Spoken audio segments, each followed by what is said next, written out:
This is your Solana Daily Debrief. It's June 28th. Now I'm currently traveling, so I'm going to make this nice and concise. Bitcoin up a little bit, ETH up a little bit, and Solana up considerably. It had just touched 150, and then it was only just a couple of days ago that we'd broken 130. So this is on some very important news, the ETF news. So Matthew, who's head of digital assets research at Van Eyck, goes through, what did we file it for, obviously compared to Ethereum, etc., and why do we believe Sol is a commodity like Bitcoin, ETH, and a few other reasons. Essentially, this is the first time it's been filed in the US, and although there was one recently filed in Canada, US markets matter considerably more than basically any other market. So when we have a look at Sol versus every other token, at least on this list, we're in the green. This is a good day. Now GSR has a couple of points here. One is it's only basically a matter of time before Solana gets one, and also the impact on Sol might be the largest yet. Also, I think just because of the fact that it has a lower market cap.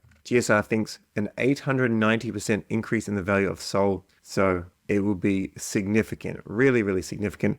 Don't know what the time frame on this is, but Sol to $1,000 is still something that I think it can touch this cycle. Marty says, accumulate Sol under $200 like your life depends on it. He says it's financial advice. I'll say it's not financial advice, but I do dollar cost average with Dupe, and then I just go and stake it every couple of days from that dollar cost average, just straight with validator.com. Marty also thinks the Solana ETFs will be the next big technology stock after Nvidia. Van Eyck Solana ETF to offer regulated investment in blockchain tech. Maybe, just maybe, because there's going to be so many things that are actually going on with Solana, people will just go and buy the ETF, like your institutions and stuff that want a lower risk kind of status. And even though it's not really a basket of, say the top games, the top DeFi dApps or anything like that, it still should accrue value as Solana does better and better. So that's the thesis there. Beanie thinks it's a no-brainer to sell ETH for Sol here at 1/5 the valuation and infinitely more network activity,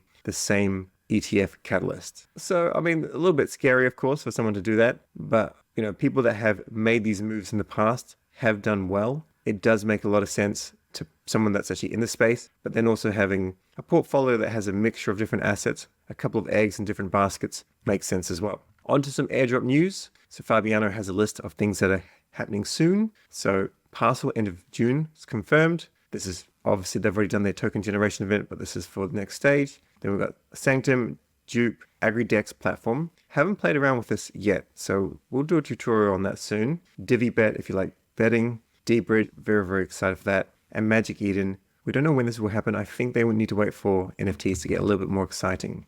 One other one that you can have a look at is Switchboard. So here's a guide on orbs, exactly how to grab them kind of directly. I don't know, but basically if you have the time, Zeely is probably the best thing. And then just engaging with all the supported protocols. The issue I see here is there's going to be hundreds of thousands of potential people that have qualified.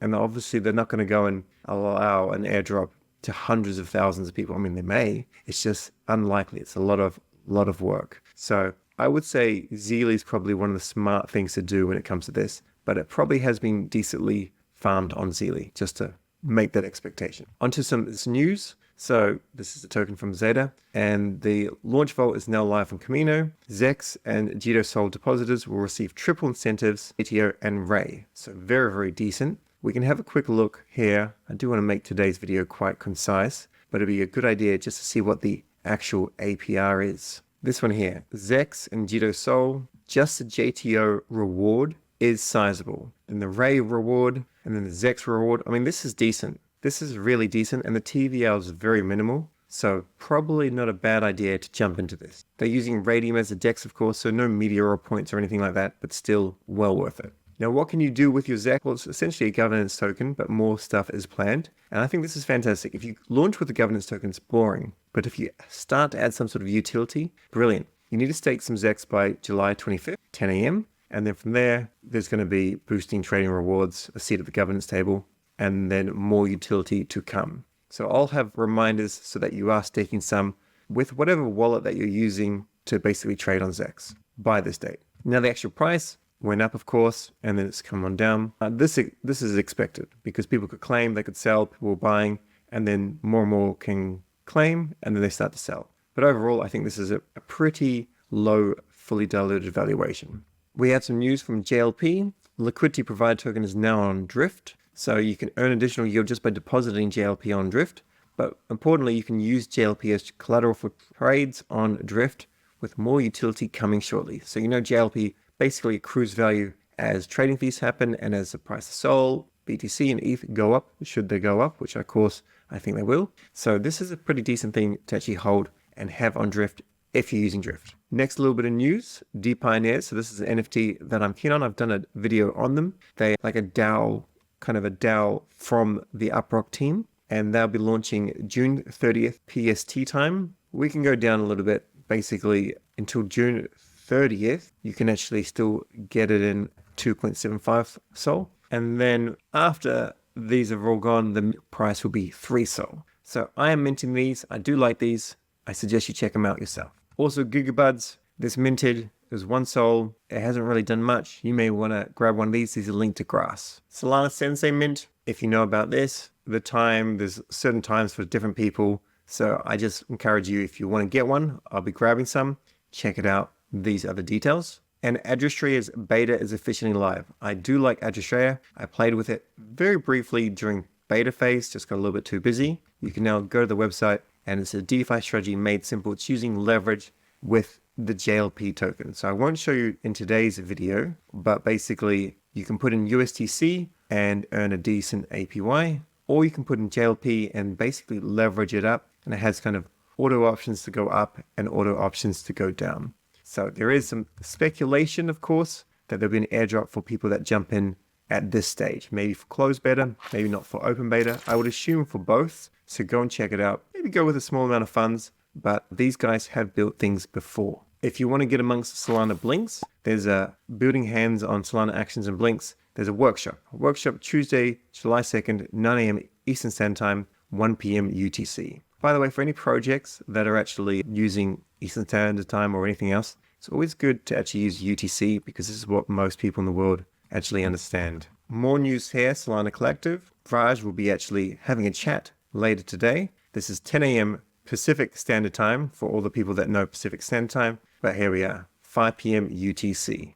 Wormhole has some news. So World ID is coming to Solana. So I think the World coin will be ported. This is related to like Sam Altman from OpenAI and stuff like this. There's a bit of a thread. I don't really care too much about it. Just maybe there's some liquidity farming opportunities once it launches, something like that. And the Degenerate Ape Academy higher self customization is being worked really, really well. So we'll have to see how this plays out. But I'm pretty excited for this. Obviously, my main Degenerate Ape I can't change. It's like a kind of a legendary. It's like a custom Degenerate Ape. But my other ones I definitely can. And regarding Holdium, you have to go and register your wallets. But if you have a Solana Mobile Chapter 2 pre-order token, if you haven't grabbed one of those, by the way, go and do this. My link is below. This is by July 12th. You do not need to pre-register if you have one of these tokens. Now your actionables. So check out Camino's ZEC Incentivized LP. It's decent.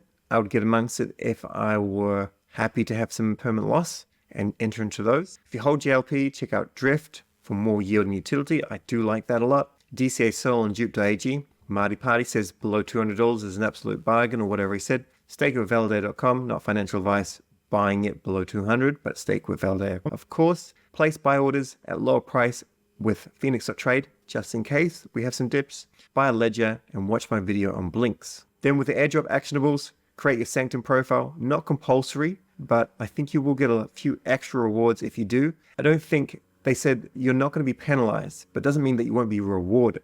Check out Jesse's Switchboard Orbs Airport Airdrop Guide. Gigabuds NFT on secondary. It's like a 25% markup, probably worth it. DPioneers NFT, watch my video. I dig it. Aim to get 20 to 30k points on dBridge and register all your meme coin wallets with Holdium. That's all for today's video. Catch you tomorrow.